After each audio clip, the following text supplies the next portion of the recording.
आजादी की रात।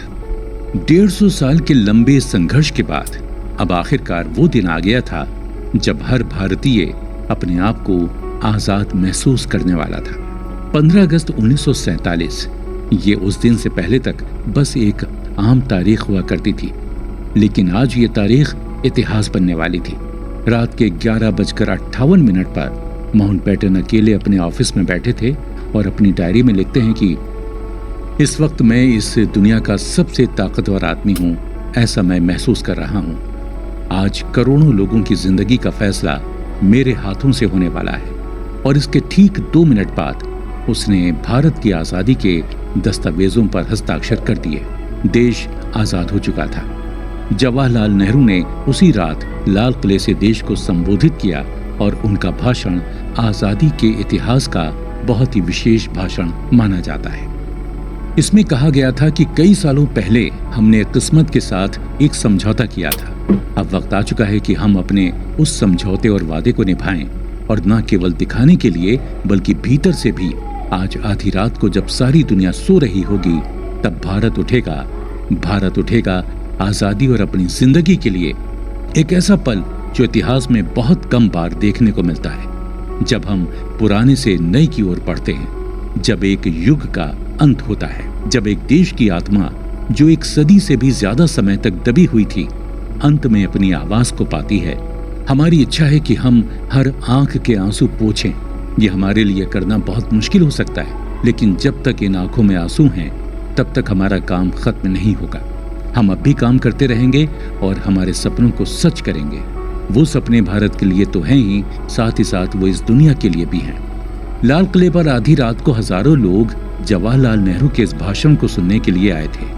हर आंख नम थी, हर कोई खुश था सिवाय एक इंसान के, और वो था महात्मा गांधी। जब पूरा देश आजादी का जश्न मना रहा था तब महात्मा गांधी बंगाल के नवाब के साथ दंगों से जुड़े लोगों को संभालने में लगे हुए थे। बाद में जब उनसे पूछा गया तो उन्होंने कहा कि ये रात मेरे लिए जश्न मनाने की कभी हो ही नहीं सकती थी। इस रात को देश के 2 टुकड़े हुए धर्म के नाम पर लोग एक दूसरे को मार रहे थे। मैं उस दिन खुश कैसे हो सकता था? एक तरफ जहां आजादी का जश्न पूरे देश को लेकर डूबा हुआ था, वहीं दूसरी ओर इस आजादी का एक दूसरा पहलू भी था जिसे बहुत कम लोग देख पा रहे थे। उसे वो लोग देख पा रहे थे जिन्हें अपने घरों को छोड़कर दूसरे मुल्क में जाना पड़ रहा था। विभाजन का दर्द आम लोगों को नहीं दिख रहा था। दंगों से जुड़े लोग धीरे धीरे अपने अपने इलाकों की ओर आने लगे, लेकिन उनके चेहरों पर एक मायूसी थी। हर परिवार ने किसी न किसी को खोया था, कोई न कोई पीछे छूट गया था। उस परिवार को यह भी नहीं पता था कि जो सदस्य पीछे छूट गया है क्या वो कभी उनसे वापस मिल पाएगा या नहीं। लाखों औरतें ऐसी थीं जिनकी इज्जत लूट ली गई थी। लाखों बच्चे ऐसे थे जो उसी रात को अनाथ हो गए थे। ऐसे ही कई सारे लोग थे जो अपना घर बार सब कुछ खोकर एक नए मुल्क में अपनी पहचान तलाश करने निकल चुके थे।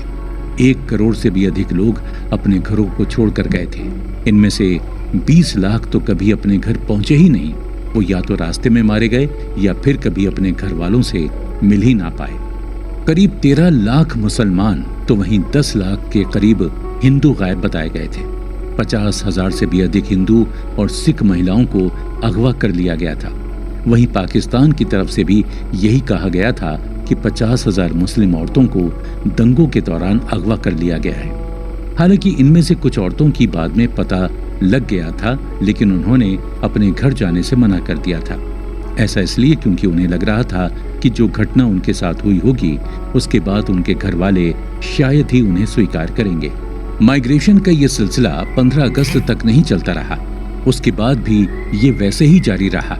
कई सारे मुस्लिम परिवार साल 1950 के बाद भी पाकिस्तान लगातार जाते रहे थे। 1951 से लेकर 1956 तक लगभग 6.5 लाख मुस्लिम पश्चिमी पाकिस्तान की तरफ गए थे। वहीं पाकिस्तान की ओर से हिंदू आज भी आ रहे हैं और उनमें से ज्यादातर राजस्थान के आसपास के इलाकों में सेटल हो रहे हैं। आज भी लगभग 5,000 परिवार हर साल पाकिस्तान से भारत रिफ्यूजी के तौर पर आते हैं। आजादी के समय जहां पाकिस्तान में लगभग 23% हिंदू हुआ करते थे, वहीं आज ये आंकड़ा 2% से भी नीचे चला गया है। भारत सरकार ने इन शरणार्थियों के लिए तुरंत काम करना शुरू कर दिया और एक हाउसिंग कमेटी बनाकर बड़े स्तर पर उनके लिए रहने की जगह बनाई गई। दिल्ली के कई प्रसिद्ध इलाके, जिसमें लाजपत नगर, राजेंद्र नगर, पंजाबी बाग शामिल हैं, इन सभी जगहों पर रिफ्यूजीज के लिए रहने के लिए घर बनाए गए थे। इंद्रपुरी का वो इलाका जहां बच्चों की एजुकेशन और उनके रहने पर भी सरकार ने काफी ध्यान दिया था और यही वजह थी कि कुछ ही सालों में ये सभी लाखों की संख्या में आए शरणार्थी कहीं न कहीं भारत में सेटल हो चुके थे। पाकिस्तान से भारत आने वाले हिंदुओं को यहाँ उन मुसलमानों की प्रॉपर्टी से ज्यादा कुछ फायदा नहीं हुआ जो हिंदुस्तान से पाकिस्तान की ओर गए थे, क्योंकि लगभग सभी मुसलमान गरीब तबके से थे। इस वजह से उनके पास विशेष कोई प्रॉपर्टी थी भी नहीं। वहीं दूसरी ओर पाकिस्तान से जो हिंदू भारत आए थे वो अपने पीछे काफी बड़ी मात्रा में प्रॉपर्टी छोड़कर आए थे। इसकी वजह ये थी कि ये लोग उस तरफ इसलिए रहते थे क्योंकि उन्हें वहां पर व्यापार करना होता था।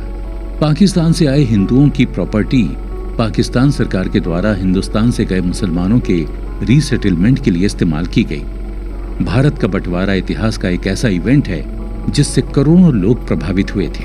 ये दुनिया का सबसे बड़ा मास माइग्रेशन था। इतनी बड़ी संख्या में लोगों को कभी भी अपने अपने घरों को छोड़ने की जरूरत नहीं पड़ी थी। ये पार्टीशन एक सबक था दुनिया भर के लोगों के लिए कि कैसे अगर दो समुदायों के बीच की नफरत को राजनीतिक रूप दे दिया जाए तो उसका नतीजा कितना भयानक हो सकता है। पार्टीशन दर्द के साथ ये सीख भी हम सबको देकर गया। तो इसलिए हमारे लिए ये बात बहुत जरूरी हो जाती है कि हम जब भी पार्टीशन के दुख को याद करें तो उस पार्टीशन ने हमें क्या सीख दी है ये भी हम जरूर ध्यान में रखें, क्योंकि पार्टीशन का प्लान ऐसा नहीं था कि बहुत लंबे समय तक बनाया गया। कुछ ही सालों में बने इस प्लान में देश को मजहब के नाम पर दो टुकड़ों में बांट दिया गया। अब ऐसे में ये बहुत जरूरी हो जाता है कि हम इस गलती को दोबारा ना दोहराएं और उस भारत को एकजुट रखें जो हमें उन क्रांतिकारियों ने आजादी के समय सौंपा था।